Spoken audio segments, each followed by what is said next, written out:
Monte Plata.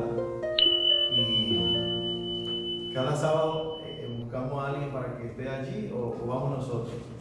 Y este sábado todos los compromisos estaban, todos los cupos estaban llenos. Y para mí fue un poquito difícil, pero pues pudimos hacerlo. Pudimos ir allá, compartir con algunos hermanitos que están iniciando en la fe y pues arrancar rapidito para acá para poder estar a tiempo con cada uno de ustedes.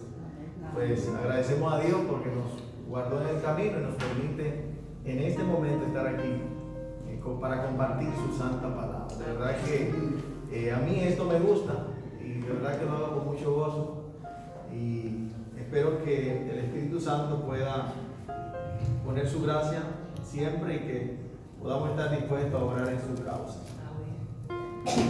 Quiero compartir de manera especial en esta mañana algo muy importante y muy inspirador para mí, algo de suma importancia, porque Dios de una manera especial quiere obrar grandemente en nuestras vidas. Dios quiere obrar en nuestras vidas de una manera maravillosa. Y muchas veces existe la pregunta en nosotros, surgen constantemente preguntas, tales como: ¿por qué Dios no se manifiesta a mi persona o en mí como lo hacía con la iglesia primitiva?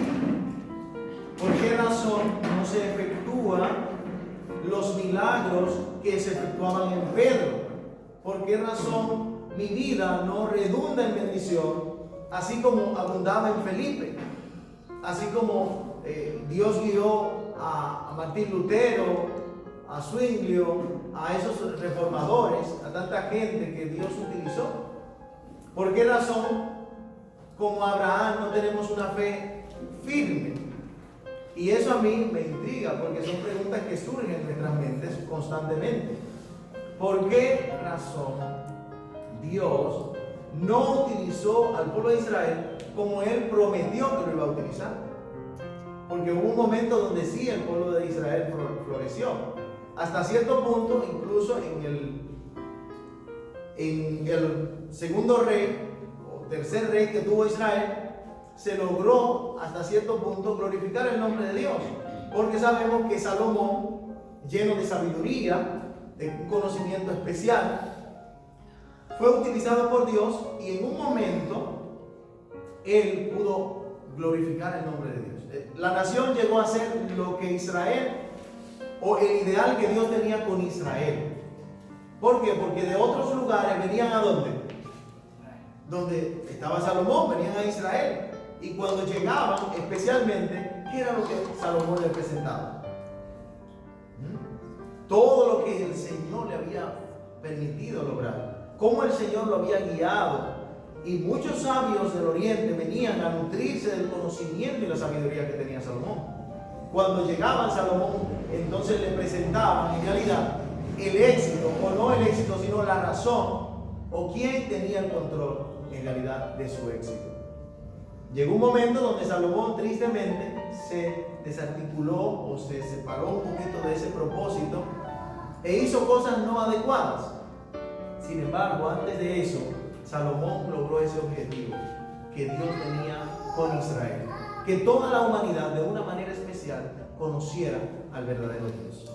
Y yo quiero compartir especialmente hoy algo similar a eso. ¿Por qué? Porque Dios, así como con Salomón, quiere en cada uno de nosotros también que su nombre sea glorificado. Tú y yo no estamos lejos de alcanzarlo. Sin embargo, hay algunas cosas que impiden que esas cosas puedan lograrse. Y es importante que nosotros podamos entender qué pasó con algunas personas que decidieron hacer lo que Dios no quería que se hiciera. En el libro de Levítico, especialmente, hay un evento muy trascendental, un evento muy importante que nos alcanza hasta nosotros hoy. Y es el evento, está en el capítulo 10, el versículo 1 de la historia. Allí está. Inicia antes, pero aquí está un detonante. Nadab y Abiú de Aarón tomaron cada uno su incensario y pusieron en ellos fuego e incienso y ofrecieron ante el Señor fuego profano que Él no les mandó. Oigan qué interesante. Nadab y Abiú, que era la descendencia que había de seguir con la santidad o con la representación, especialmente en el pueblo de Dios, presentaron ante el Señor un fuego que Dios no había mandado. Dios, antes de seleccionar a los sacerdotes, le dijo a Moisés: mire, primero ustedes tienen que cumplir con estas características. Y luego Dios llamó y le dijo: miren, ese fuego que está ahí, cuando ya Aarón era sumo sacerdote, ese fuego que ha de ser encendido no debe ser apagado. ¿Quién encendió ese fuego? Según lo que nos dice en lo que leímos en el capítulo 9, versículo 24, ¿qué dice? Que delante de Jehová descendió ¿qué? Dice: entonces de la presencia del Señor salió fuego y consumió el holocausto. Dios encendió este fuego y mandó a que ese fuego no se apagara. En el capítulo 6 del mismo libro de Levítico hay una declaración muy importante. En el versículo 12 dice: el fuego encendido sobre el altar no ha de apagarse, sino que el sacerdote le pondrá leña cada mañana, acomodará a la víctima sobre él y quemará sobre él la grasa de los sacrificios de paz. ¿Cuál fue la restricción? ¿Cuál fue el mensaje que Dios dio? Que el fuego ¿qué? No debía apagarse. Entonces encontramos especialmente en el capítulo 10 que el fuego que había pasado. Los que estaban encargados de mantener ese fuego ardiendo, ese fuego encendido, habían dejado que el fuego se extinguiera. No cumplieron su parte de colocar o atizar la leña. ¿Para qué? Para que ese fuego se mantuviera encendido. Y Nadab y Abiú ofrecieron fuego extraño, un fuego que Dios ¿qué? No había mandado. Vemos aquí especialmente cómo estos hijos de Aarón, la máxima autoridad, podemos decir, ¿verdad?, de Israel, comisionada para hacer una representación, estaba ofreciéndole a Jehová lo que Jehová no había mandado. Hay un texto de manera especial en el libro de Jeremías, si alguien podría buscarlo, por favor, para que lo lea. En el libro de Jeremías,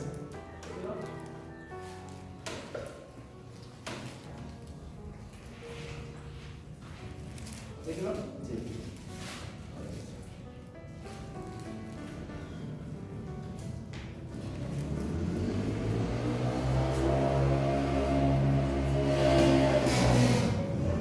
Capítulo 19, el versículo 5. Y edificaron lugares altos a Baal para quemar con fuego a sus hijos en holocausto al mismo Baal, cosa que no les mandé, ni hablé, ni me vino al pensamiento. Oiga, es algo tremendo lo que había pasado con el pueblo de Israel. Constantemente el pueblo de Israel, aunque ya había sido amonestado concerniente a la adoración, ellos habían marcado sus pasos hacia otro sendero que Dios no le había mandado. Y dice ahí, en la última partecita dice, cosa que ni siquiera le vino a Dios en el pensamiento. Ahora bien, en ese tiempo que Dios había establecido el sacerdocio, podríamos decir, bueno, hay un sinnúmero de rituales y eventualidades que tenían que darse allí. Sin embargo, una vez viene Jesús a esta tierra, ¿qué pasa con el sacerdocio? ¿Qué sucedió con todo ese ritualismo que se efectuaba para que de alguna manera la representación de Jehová se mantuviera? ¿Qué pasó cuando Jesús llegó a este mundo? Nosotros bien sabemos que ya el ritualismo, el sacerdocio, que venía como especializado para que los hijos de Aarón tuvieran el funcionamiento de todo lo que se hacía, los levitas, esa nación que no había recibido herencia, sino que su herencia era Jehová, ahora pasa a todo aquel que de alguna manera tiene un contacto con Jesús y acepta sus restricciones o especialmente sus dictámenes, sus enseñanzas, acepta en realidad a Jesús. ¿Qué dice Pablo, o Pedro especialmente? Pedro dice: mas vosotros sois ¿qué? Linaje escogido, real sacerdocio. O sea, vemos ahora que el sacerdocio que tenían Nadab y Abiú, Eleazar, Itamar, los descendientes de Aarón, ahora en Jesús pasa a cada uno de nosotros. Ahora el compromiso no es de Aarón, ahora el compromiso es de Ulises. Ya las restricciones que existían no existen para ellos, sino que están ahí para quién. Ahora bien, ¿qué hacemos nosotros con el sacerdocio que el Señor nos ha entregado?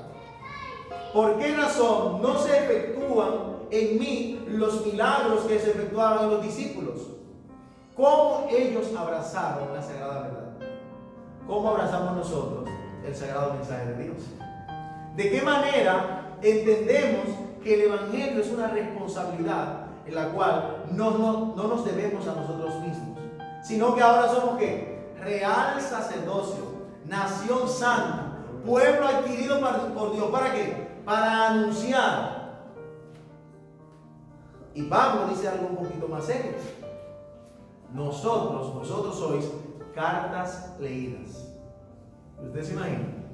Que empiece ahora mismo a abrirse el pensamiento nuestro. Es decir, ¿cuántas cosas habrá en nuestras mentes?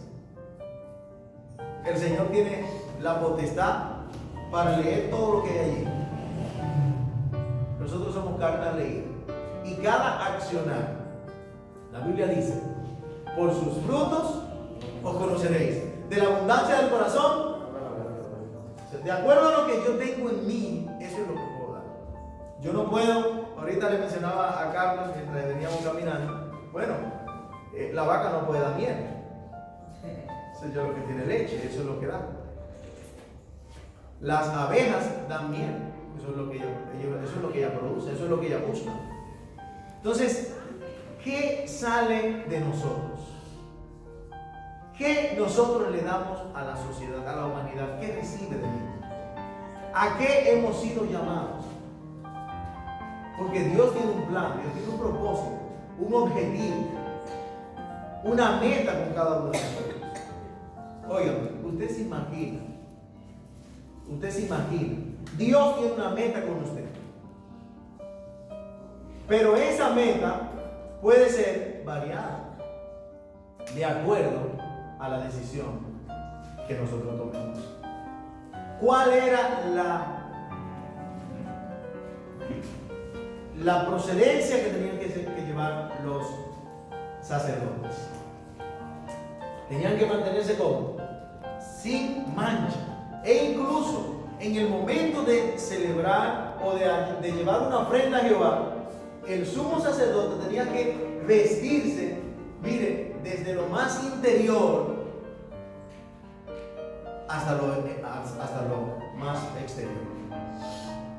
Completamente debía el sumo sacerdote tener una actitud de limpieza, una actitud de pureza. ¿Por qué? Porque era el representante. Por esa razón, cada vez que un dirigente religioso los que habían sido encargados para cumplir con el deber divino se desviaban, ¿qué pasaba con el pueblo? Igual se desviaban y empezaba a hacer cosas inadecuadas. Y eso no solamente pasó con Nadab y Abiú. ¿Qué pasó con los hijos de Samuel? Con los hijos de Elí.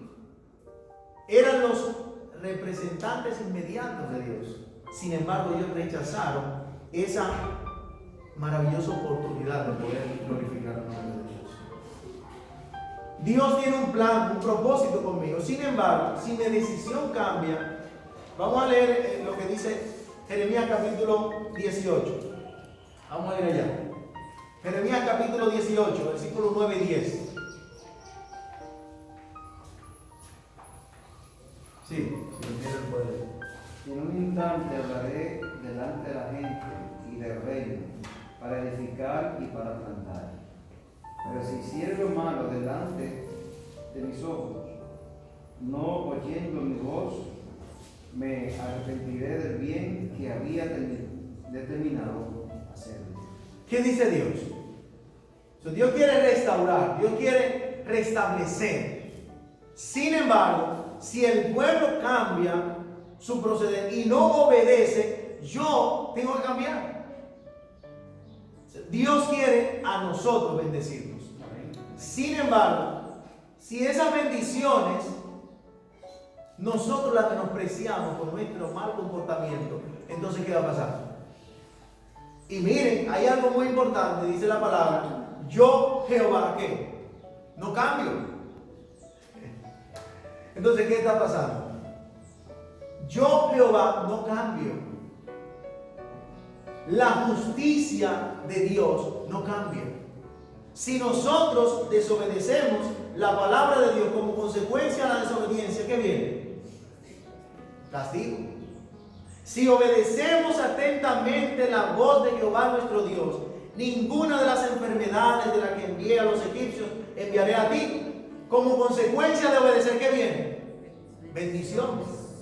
A veces queremos que Dios nos use de una manera maravillosa. Sin embargo, nuestro proceder es inapropiado. Y Dios no nos puede bendecir mientras estamos en desobediencia. Porque ¿qué vamos a hacer con esa bendición? ¿Qué hicieron Nadab y Abiú? Estaban echando a perder esa maravillosa, esa oportunidad grandiosa de poder glorificar el nombre de Dios. Ellos tenían en sus manos el poder, tenían en sus manos la capacidad de glorificar el nombre de Dios. Dios nos ha dado a nosotros hoy la misma oportunidad. Él quiere que nosotros podamos ser sus fieles representantes. ¿Cómo puede ese continuo desaparecer o apagarse de nosotros? Especialmente el fuego tiene una representación importantísima. Ese fuego que purifica, que nos limpia, que consume la ofrenda, nosotros entendemos hoy en día que es el poder del Espíritu Santo. Amén. Y ese poder del Espíritu Santo muchas veces nosotros lo entristecemos, como dice Efesios: no entristezcáis al Espíritu de Dios. Y muchas veces con nuestro accionar, con nuestra manera de proceder, apagamos ese fuego. Hacemos lo mismo que hizo Nadab y Abiú. Ofrecemos lo que a Dios no le agrada. Y como consecuencia se apaga el fuego. Y estamos ofreciendo muchas veces fuego extraño. Cosa que Dios no mandó. Y Dios quiere de manera especial que nosotros podamos ser guiados por su Espíritu Santo. Continuamente hay una historia maravillosa, la cual un profano declara con sus labios. En el libro de Daniel, vamos a ir allá. En el libro de Daniel, una historia maravillosa. Capítulo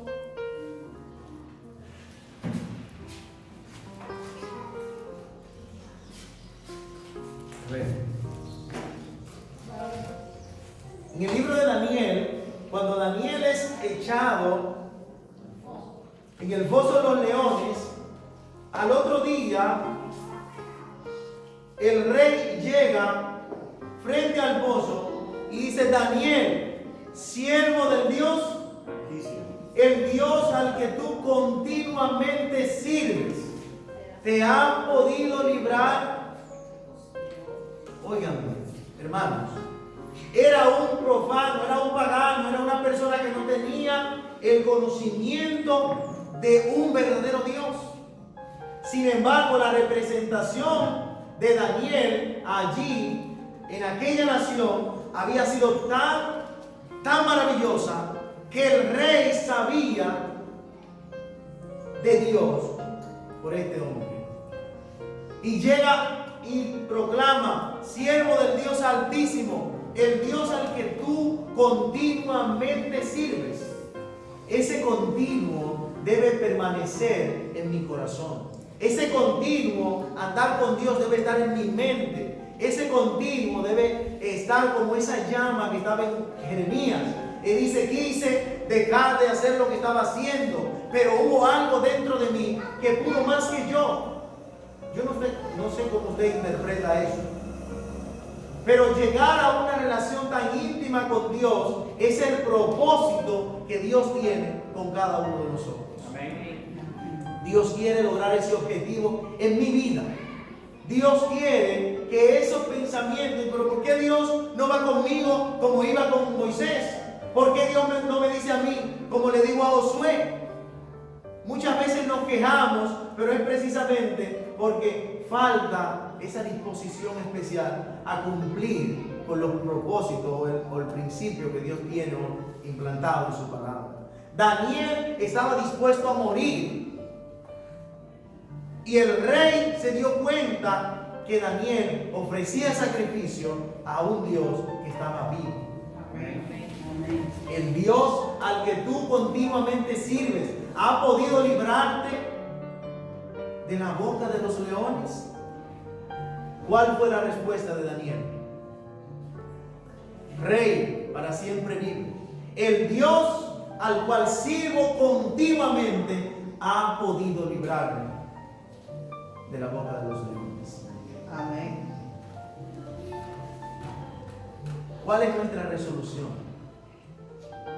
¿Qué es lo que Satanás quiere destruir? Daniel capítulo 8, versículo 11 dice especialmente lo que Satanás se ha propuesto destruir de la raza humana. Vamos a leer Daniel capítulo 8, versículo 11. Dice: aún se engrandeció contra el príncipe de los ejércitos, y por él fue quitado el continuo sacrificio, y el lugar de su santuario fue echado por tierra. En el original el sacrificio no está, solamente y fue quitado el continuo. Ese continuo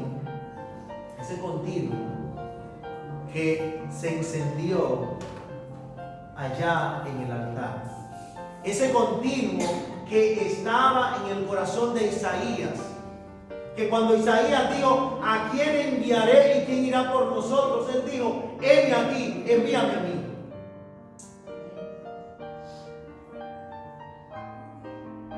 Job dijo: aunque me maten, no voy a dejar de servir a Dios. Los tres jóvenes hebreos: al Dios al cual servimos nos va a librar del horno del fuego ardiente. Y si no, sepas, oh rey, que no vamos a doblar nuestro propósito. Dios tiene un plan con nosotros y vamos a continuar ahí. Y salieron victoriosos del horno del fuego ardiente. Porque Dios estuvo allí con ellos. Hermanos, el Dios al cual servimos es un Dios vivo y quiere utilizarnos así como utilizó a sus discípulos en antaño. Dios es real, pero Dios va a obrar en nuestras vidas en proporción a nuestra disposición. Si le cedemos un 25%, así ha de obrar en nuestras vidas. Si le cedemos un 50%, así ha de obrar en nuestras vidas. si entregamos nuestra vida por completo, el Espíritu Santo se va a posesionar de nosotros y nuestra vida va a redundar, porque ya no vivo yo, Cristo vive en mí. Amén. Para mí el vivir es Cristo y el morir ¿qué? Ganancia. Eso dijo Pablo. Y eso quiere que podamos decir cada uno de nosotros. Amén. Ese continuo que se derramó en la lluvia temprana con los discípulos en el aposento alto, ese continuo, Dios quiere que tú y yo lo tengamos. Dios quiere que continuamente el Espíritu Santo viva en nuestras vidas. Y si el Espíritu Santo vive en nosotros, hermanos, el Espíritu Santo, dice la palabra, nos da vida. Y cuando salgamos de un lugar a otro, lo único que vamos a hacer es una fuente de agua que salte ¿para qué? Para vida eterna. Nosotros continuamente hemos sido llamados para hacerlo, para que continuamente podamos proclamar a Dios en nuestro ser. Y la gente se va a dar cuenta, el Dios al que continuamente sirves, hermanos, no es un mito. Un escrito está caracterizaba la vida de Cristo. Lo mismo que Dios requería de Israel, lo requiere de nosotros hoy. El mundo está esperando la representación de Jesucristo. El mundo necesita hoy lo que necesitaba 2000 años atrás. Una revelación de Jesucristo. Una revelación de Jesucristo. Dice la palabra que somos ¿qué? Cartas leídas. Y Romanos dice que con expectación se está en espera de la manifestación de los hijos de Dios aquí. Están esperando que tú y yo podamos ser como Job. ¿Qué dijo Dios de Job? Hermano, ¿qué dice Dios de nosotros? ¿Qué dijo Dios de Job? Qué maravilloso en nosotros saber que Dios dice cosas buenas de sus hijos obedientes. Este hombre, ¿ha visto a mi siervo Job? ¿Cómo dice? Hombre fiel, intachable, justo, no hay otro como él, apartado de mal, dice temeroso de Dios. Pero vemos la voz de Satanás hablando a través de los compañeros de Job que vienen a consolarle. Es porque el impío que está en esa condición, el impío no tendrá hijos, no tendrá nietos. Arrepiéntete. Pero ¿qué Dios había dicho de Job? Que Job era como recto, apartado del mal, temeroso de Dios. Sin embargo, Satanás viene a arrojar lo que Dios nos dijo. Dios dice, mira, ese es mi siervo santo. Satanás dice, no, eso no tiene importancia. Dios apuesta a nosotros a que podemos lograr estar continuamente bajo su brazo protector. Que continuamente el Espíritu Santo puede obrar en nuestras vidas y aún podemos perder todo. Aún nuestra salud, nuestros hijos, nuestras casas, nuestros negocios, todo. Y si estamos continuamente con el Señor, continuamente Él va a estar con nosotros. Es una promesa. Eso no lo digo yo, un escrito está. Y eso debe caracterizarnos a cada uno de nosotros. Escrito está. ¿Por qué tanta diversidad de religión? ¿Por qué hay tanta gente creyendo cosas diferentes?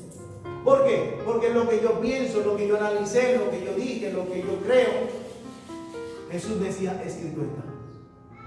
¿Qué vamos a decir nosotros? Ojalá y que nos caracterice siempre un escrito está. Dios quiere lograr grandes cosas con nosotros. Pero esas grandes cosas pueden ser tornadas de acuerdo a nuestro propósito. Si tenemos el propósito de adorar a Dios en espíritu y en verdad, como consecuencia las bendiciones van a sobreabundar. Si nos mantenemos fluctuantes como las ondas del mar que van y vienen, pues lamentablemente nuestra vida espiritual así será. Dios quiere que continuamente ese fuego que se encendió pueda ser atizado. Era lo que los hijos de Aarón tenían que hacer. Levantarse cada día e ir al arca, allí al altar, y ponerle la leña, cotejarla, buscarla y ponerle ahí que no se apagara.